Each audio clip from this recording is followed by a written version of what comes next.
नमस्कार सगळ्यांना, स्वागत आहे तुमचं माझ्या यूट्यूब चॅनलमध्ये, ज्याचं नाव आहे अंजली कुलकर्णी। आज मी तुमच्याबरोबर शेअर करणार आहे की मी ज्या पण सेवा करते अमावस्येच्या दिवशी त्या मी तुम्हाला सांगणार आहे। सर्वात आधी मी दार उघडल्या मी त्या उंबरठ्यावर आणि दाराच्या बाहेर माठातलं पाणी टाकून घेतलं, जेणेकरून आपल्या दाराबाहेर जी रात्रभर निगेटिव्हिटी येऊन थांबलेली असती ती तिथेच दबली जाते। त्याच्यामुळे आपण माठातलं पाणी बाहेर शिंपडावं दार उघडल्या। म्हणतात की आपले जे पित्र असतात ना, तर ते रात्रभर बाहेर येऊन थांबलेले असतात अमावस्येच्या दिवशी, त्यामुळे आपण सर्वात आधी पाणी टाकून त्यांना शांत केलं पाहिजे। तर मी पाणी टाकून घेतलं, त्याच्यानंतर झाडझूड करून घेतली, पूर्ण कानाकोपरा मी झाडून घेतलं, बाहेरचं सुद्धा झाडून घेतलं। त्याच्यानंतर मी आंघोळ वगैरे केली। आंघोळ झाल्यानंतर मी सर्वात प्रथम दरवाजा क्लीन करून घेतला।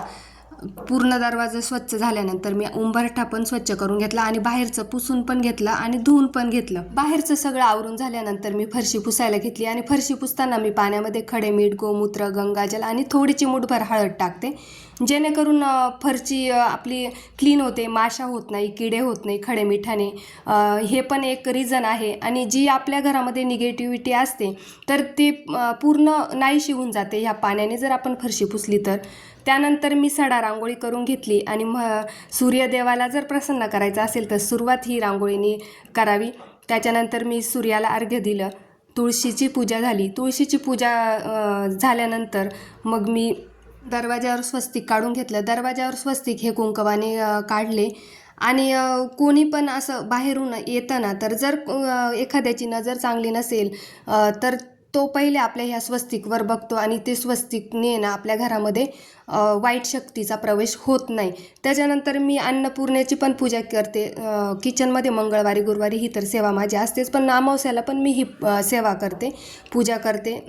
तर किचनमध्ये कायम बरकत राहावी हीच मी प्रार्थना अन्नपूर्णेला कायम करत असते। त्याच्यानंतर मी उंबरठा पूजन करून घेतलं। उंबरठा पूजनासाठी लेपन कसं तयार करावं, तर हे घ्यायचं गोमूत्र, त्याच्यामध्ये हळद टाकायची आणि थोडं गंगाजल टाकायचं, गुलाबजल टाकलं तरी चालतं। आणि याने काय होतं, ही सर्वात महत्त्वाची सेवा आहे बरं का। याच्याने काय होतं की आपल्या घरामध्ये जी लक्ष्मी येते तर ती अखंड लक्ष्मी आपल्या घरी राहते। त्याच्यामुळे ही सेवा आवर्जून करावी। दर गुरुवारी तर करतातच, पण अमावस्या, पौर्णिमा ह्या दिवशीसुद्धा ही सेवा करतात। उंबरठा पूजन जे लेपन तयार केलेलं असतं ना, ते उंबरठ्यावर लावून घ्यायचं आणि दोन्ही बाजूंनी कुंकवाने स्वस्तिक काढून घ्यायचं। त्यानंतर हळद, कुंकू, अक्षदा वाहून धूप दीप ओवाळावे आणि फुलं असतील तर फुलं व्हावे, नसतील तर हरकत नाही। पण ही सेवा तुम्ही नक्की करून बघा, तुम्हाला इतका अनुभव येईल। दर गुरुवारी तुम्ही करून बघा, अमावस्याच्या दिवशी करून बघा। आणि 7च्या आधी उंबरठा पूजन झालं तर खूपच चांगलं आहे, पण जर नाही शक्य झालं तुमच्याकडून तर थोडा उशीर झाला तरी चालेल, पण 7च्या आधी तुम्ही उंबरठा पूजन करण्याचा प्रयत्न करत जा। त्याच्यानंतर बाहेरचे सगळे कामं माझे झालेले होते, म्हटलं चला चहा ठेवावा। मिस्टरांना बाहेर जायचं होतं कामावर, त्याच्यामुळे मी त्यांच्यासाठी चहा ठेवला आणि चहा ठेवल्यानंतर म्हटलं चहा उकळेपर्यंत मी देवाचे भांडे मला घासायचे होते, तर मी ते घासून घेतले। आणि हे काम जे आहे ते माझं रोजच्या वेळेतच चालू आहे, कारण मी रोज सकाळी लवकर उठते आणि रोज याच वेळेत हेच कामं होतात। तर माझं बाहेरचे कपडेसुद्धा धुवून झाले होते 7च्या आधी, कारण 6लाच पाणी येतं, त्याच्यामुळे 7पर्यंत माझं मोस्टली सगळं काम आवरलं जातं। आणि इकडे मला स्वयंपाक करायचा होता। स्वयंपाकामध्ये ना म्हटलं वाटाण्याची आमटी करायची होती मला, ती काही मुलं खात नाही, त्यांच्यासाठी टमाट्याची भाजी करायची होती।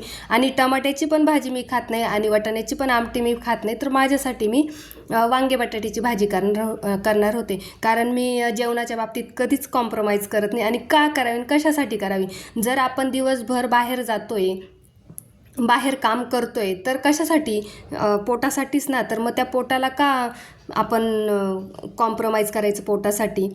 घरातले सगळे काम आवरले आता आणि माझी पण शाळेची वेळ झालेली आहे, त्याच्यामुळे मला पण आता शाळेत जायचं आहे। पण त्याआधी मला मुलीला कॉलेजला सोडवायला जायचं आहे, तिचा पेपर आहे आणि इथून 10 ते 12 किलोमीटर आहे, तर अर्धा तास जायला अर्धा तास यायला, त्यामुळे मला शाळेत पण आज उशीर होणार आहे। तर मॅडमला मी इन्फॉर्म केलेलं आहे की मी उशिरा येईल, तर चला मग भेटू संध्याकाळी, बाय। ड्युटीवरून आल्यानंतर मी घरातले काम आवरले, सगळ्यांसाठी चहा करून दिला, बाकीचे पण सगळे काम आवरले। आणि संध्याकाळी मी अमावस्येच्या दिवशी काय सेवा करते ना, तर ते पण मी सांगते। पण त्याआधी मी स्वामींचा आशीर्वाद घेऊनच पुढच्या सेवेला सुरुवात करते, कारण की स्वामींचा आशीर्वाद माझ्यासाठी खूप मोलाचा आहे. तर मी उजव्या हातात पिवळ्या मोहऱ्या घेऊन 11 वेळेस कालभैरव अष्टक म्हटले.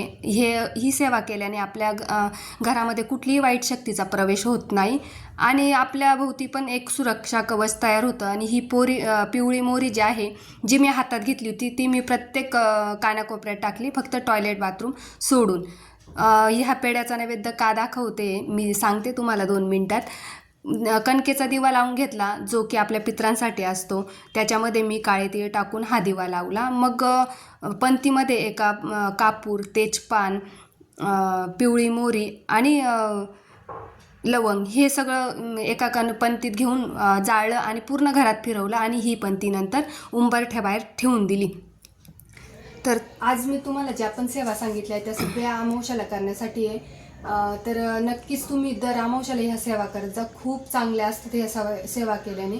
तर नक्कीच तुम्ही ह्या सेवा करत जा. आणि हे जे मगाशी पण मी नैवेद्य दाखवला पेढ्यांचा, तर पेढे का आणले, तर पेढे याकरता आणले का माझ्या मुलीने जे एक्झाम दिली होती, तर अपेक्षेपेक्षा पण छान तिला मार्क्स पडले आणि खूप मस्त मार्क्स पडल्यामुळे तिचे बाबा आणि तिचे काका जे आहेत ते खूप खुश झाले. त्याच्यामुळे त्या आनंदात त्यांनी हे पेढे आणले. तर माझ्या मुलीला पण मी कॉंग्रॅच्युलेशन देते. तर चला मग, धन्यवाद. भेटूया नेक्स्ट व्हिडिओमध्ये. तर बाय.